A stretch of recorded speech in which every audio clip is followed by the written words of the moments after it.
ಗುರುಗಳಿಗೂ ಹೆತ್ತ ಕರಳಿನ ಸಂಕಟ ಅರ್ಥನೇ ಆಗೋದಿಲ್ಲ. ಕುಂತಿ ತನ್ನ ಮಕ್ಕಳು ಸಾಯೋವರೆಗೂ ಜೊತೆಗೆ ಇರಲಿ ಅಂತ 5 ಮಕ್ಕಳಿಗೂ ಒಬ್ಬ ಸೊಸೆನ್ ಮಾಡ್ಕೊಂಡ್ಲು.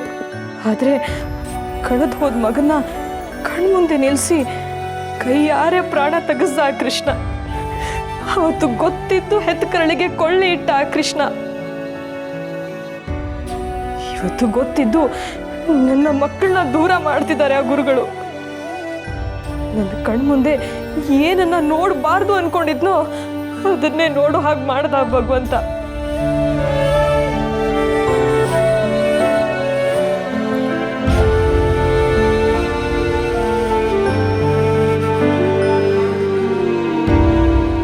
ಅಮ್ಮ, ಮಠಕ್ಕೆ ಹೋಗ್ತೀನಿ ಅಂತ ಹೇಳಿದ್ಯಲ್ಲ, ಗಾಡಿ ವ್ಯವಸ್ಥೆ ಏನಾದರೂ ಮಾಡಲಾ?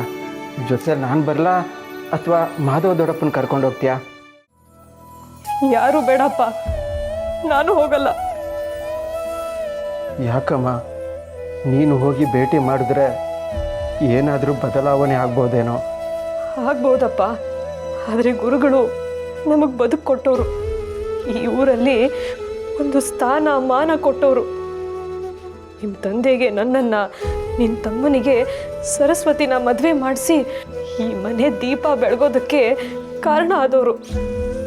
ನಮ್ಮ ಎಲ್ಲ ಕಷ್ಟ ಸುಖಗಳನ್ನು ಅರ್ಥ ಮಾಡಿಕೊಂಡು ಬುದ್ಧಿ ಹೇಳ್ದವರು, ಧೈರ್ಯ ತುಂಬಿದವರು.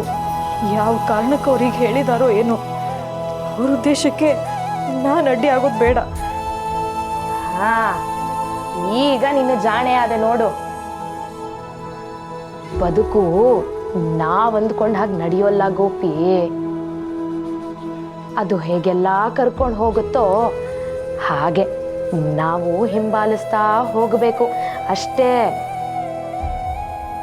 ಮನುಷ್ಯನಿಗೆ ಮೋಹ ಮಣ್ಣಿಗೆ ಹೋಗೋವರೆಗೂ ಹೋಗೋದೇ ಇಲ್ಲ, ನಾವೇ ಕಳ್ಕೋಬೇಕು.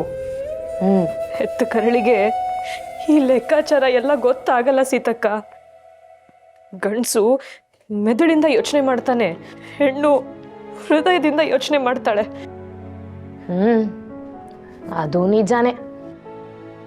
ಗುರುರಾಜ, ನಿಂಗೊಂದು ಮಾತು ಹೇಳ್ತೀನಿ, ತಪ್ಪು ತಿಳ್ಕೊಬೇಡಪ್ಪ. ಏನಮ್ಮ ಹೀಗೆ ಹೇಳ್ತೀಯ? ನಿನ್ನ ಮಾತನ್ನ ನಾನು ತಪ್ಪಾಗಿ ತಿಳ್ಕೊತೀನ? ಅದೇನು ಅಂತ ಹೇಳಮ್ಮ.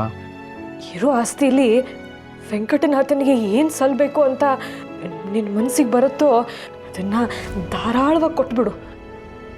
ಅವನಿಗೆ ಈ ಲೆಕ್ಕಾಚಾರ ಎಲ್ಲ ಅರ್ಥ ಆಗಲ್ಲ.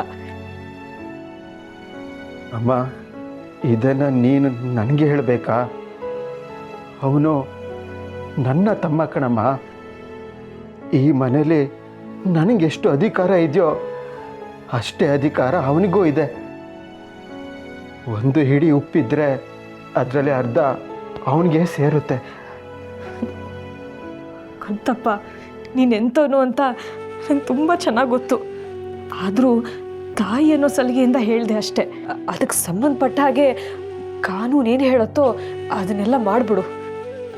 ನಾಳೆ ಅವನ ಅತ್ತೆ ಮಾವ ತಮ್ಮ ಮಗಳಿಗೆ ಅನ್ಯಾಯ ಆಯಿತು ಅಂತ ಅನ್ಕೋಬಾರ್ದು. ಹಾಗೆ ಆಗ್ಲಮ್ಮ. ಇದನ್ನ ನಾವು ಬೇಕು ಅಂತ ಮಾಡ್ತಿರೋದಲ್ಲ, ಗುರುಗಳ ಆಜ್ಞೆ ಪಾಲಿಸೋದು ನಮ್ಮೆಲ್ಲರ ಕರ್ತವ್ಯ.